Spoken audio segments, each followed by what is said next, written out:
Hey guys, it's Will and Mike. Hello. Welcome to First Watch. Today we're talking about Maniac. This movie was released in 1980. It's directed by William Lustig. It is a slasher movie slash psychological thriller that explores kind of the mind of the serial killer. It stars Joe Spinell. Is that his name? Spinell, I think. Pronouncing that correctly. And makeup effects by Tom Savini, who Mike will tell you more about. Yep. And this is, so we have here the Blue Underground. This was a 4K restoration. It's a lenticular cover, which means it's kind of like holographic.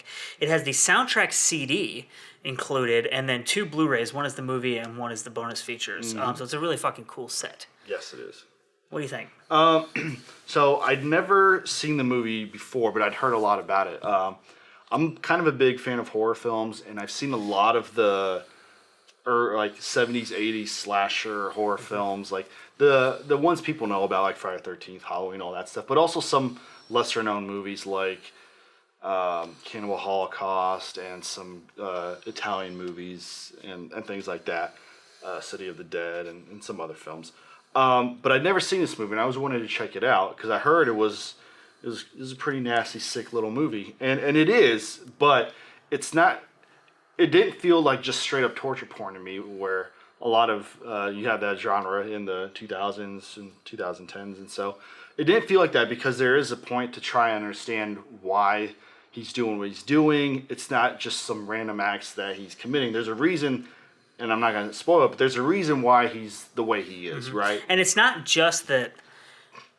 It's not like a mystery type movie where you're trying to figure out what the reason is. It's like the foremost point of the movie is him dealing with his psychological problems, basically, and how that leads him to kill people, but how it also kind of torments him constantly. Yeah. They're, compared to like a modern action film, the body count is low, but the death scenes are pretty grisly. There's one really fun scene, which is probably well known in the film. In the film, is the scene with Tom Savini, and he's picking up a girl at a club, and they go to some out of the way place in New York City. Listen, folks, if you pick up some girl at night in New York City, don't just go to some random place by the water. Especially if it's 1980. Yeah, come on, man. But anyway, they go. They're starting to do their thing. There's a really creepy shot of the main actor just kind of like looking at him. Reminds me of me in my youth.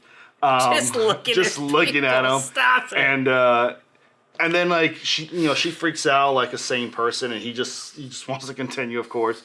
But anyway, they see the main character, Frank Zito, right, standing out there, and he kind of runs up, jumps on the hood of the car with a shotgun, and shoots Tom Savini, who's acting in the film and does the makeup, in the head, and his head just explodes. It's so nasty, and it's a really famous scene, and it's really fun though. It's because it's so over the top. If you like gore and horror, and what's interesting about this movie is that it's obviously a movie for Grindhouse theaters. Like, it's unrated. They knew it would be rated X, so they didn't even bother to get it rated because X was actually more prohibitive at the time than being unrated. But it's very violent, but it's not pure exploitation, and it walks kind of a line that I would say would make people uncomfortable. And that scene that you were just talking about made Gene Siskel walk out of the movie.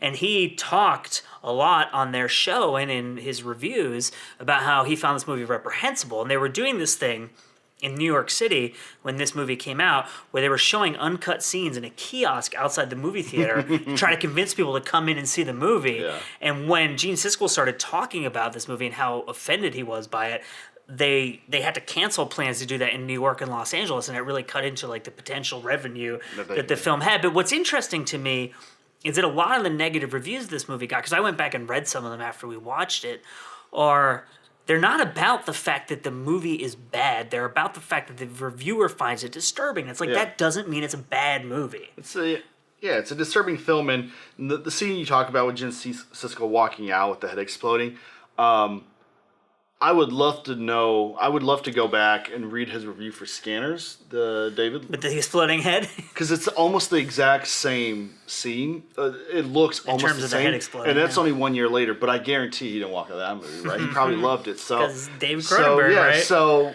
And so the director of this movie did skin flicks or porn movies or something like that. Something like that. Probably saving up money, like earning a living while he was working towards trying to make the actual kind of movies that he wanted to. He also did Maniac Cop and some other stuff like that. Yeah. And Joe Spinell, who was in The Godfather and what else? Godfather 1 and 2. And he was in a lot of He was good friends with Stallone. Yeah, so he was in the movies. Rocky movies and stuff like that. So this guy's like a real actor. He's very good in this movie. And he spent a lot of the money that he earned doing roles around that time on this movie, and the director spent his own money on it because it was something they really wanted to do. And again, like, this came out in 1980, so if you've seen the show Mindhunter, which we both really like, Very good. the case studies that they're doing to understand the psychology of serial killers are the late 70s, right? Like 77, 78, that kind of... Yeah, like mid-70s and on. And that's kind of when they started coining Right, so it. this is a very early movie in terms of trying to look seriously at the mind of serial killers and why are they doing what they're doing. Yeah. And I think that's really interesting. And maybe at the time people weren't thinking about that. These things weren't as wide. Like now that we've all seen Silence of the Lambs, it seems like we already know what this movie is about, right? Because we've seen that so many times. But at the time, this was very much like ahead of the curve, I think. And it's also just a really well-made...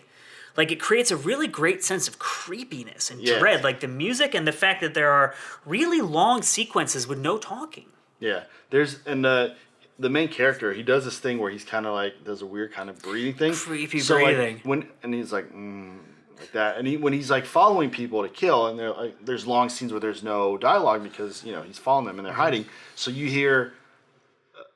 feet walking, hurtling. You hear that noise he's making. It's just really creepy, and it's really cool. But and I would also say that like there are probably people in the world who would disagree with me, but I think that in order to make a movie with long sequences with no dialogue, to have the movie be coherent, you have to actually be a good filmmaker. Yeah. And I think there are people who say, like, oh, it's not that hard to put these things together. But, like, the sense of space in this movie, that scene where they're in the train station and the woman runs into the bathroom, that scene is really well done. Like, very intense. Long takes and stuff like that, Steadicam work. Steadicam, right? Because Steadicam was the late 70s when that... I think, like, Rocky was one of the first big movies of Steadicam. So they definitely had Steadicam when this movie came out. And, like... they're doing really interesting things. And also you have a lot of location photography of New York City. So if you're interested in New York City, I used to live in New York. I'm from New Jersey originally. So like pretty cool to see, that kind of stuff is really like, I was a kid in the 80s. So like this was the New York City that I would have gone and visited. So it's really interesting to see it on film preserved like that. Cause it's not like, it's almost like you could almost see this as like a dirtier, trashier, like younger brother of Taxi Driver. Yeah. And it's this came out in 1980, so it's not like there wasn't gore movies like this before. I mean, Halloween was 2 years earlier, right? Which wasn't that long. And Friday the 13th came out the same year, right? Came out the same year, but there were other slasher movies in the 70s, right? That I would say are more graphic and violent than this. For example, Dawn of the Dead, who Tom Savini also did the special effects for. And he did also for Friday the 13th. Dawn of the Dead has more straight up gore than I would say that movie. Night of the Living Dead, the scene where spoiler alert, if you haven't seen Night of the Living Dead, what are you doing with your life, though? Go see it. The scene where the little girl kills her parents and she rips their organs out. Yeah, And I'm like, there's nothing like that. No one's getting their intestines ripped out in this movie. He does scalp people, but you don't see it very well. He kind of like cuts them in some blood, and that's it. So and Cannibal Holocaust came out in 1980 as well, and all those the jungle cannibal movies like Cannibal Ferox and Cannibal, some other ones came out late 70s. So why this movie got the bad reputation it did? Well, I mean, I wonder if it's just it's a very mean, it's a very cruel film, right? But I don't think it's cruel in that it's malicious. I think it's looking at cruelty. I don't think the filmmakers are cruel. No. I think that's an important line to draw. It's so dark and it's looking at such a dark topic, but a film that came out 6 years later, Henry Portrait of a Serial Killer,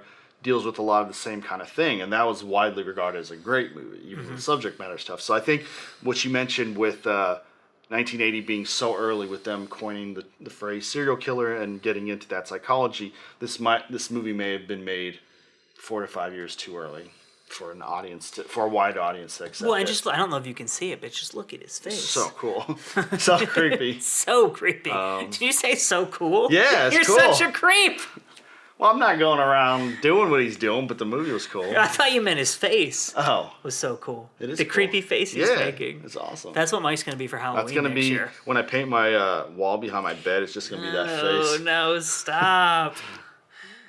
So there you go. This is Maniac, and like I said, this is the Blue Underground release, so we'll include links in the description below the video. If you're watching on YouTube, if you're on Facebook, we'll put a comment below the video from the page telling you where you can buy this, watch the trailer, follow Blue Underground on Facebook. And I saw and on Instagram, their Blue Underground may or may not, and again, this is one of the things where like I looked it up on Google, I didn't actually call the phone number to check. They might actually have their own store in Hollywood. That'd be cool. There's supposedly a Blu-ray store, a Blu-ray check it DVD out. store in Hollywood called Blue Underground. So we live in LA. We're going to maybe check that out. We could shoot a little episode there. But I mean, for fans of these types of movies, I think if you can stomach the violence, I would highly recommend checking this movie out. I agree. And don't believe the reputation like this. I was afraid to watch this movie because of its reputation, because I don't like movies that are malicious, really. Like, they make me really uncomfortable, and I didn't find that to be the case with this movie at all. And I do like movies like that, and I still didn't find it that way, and I liked it.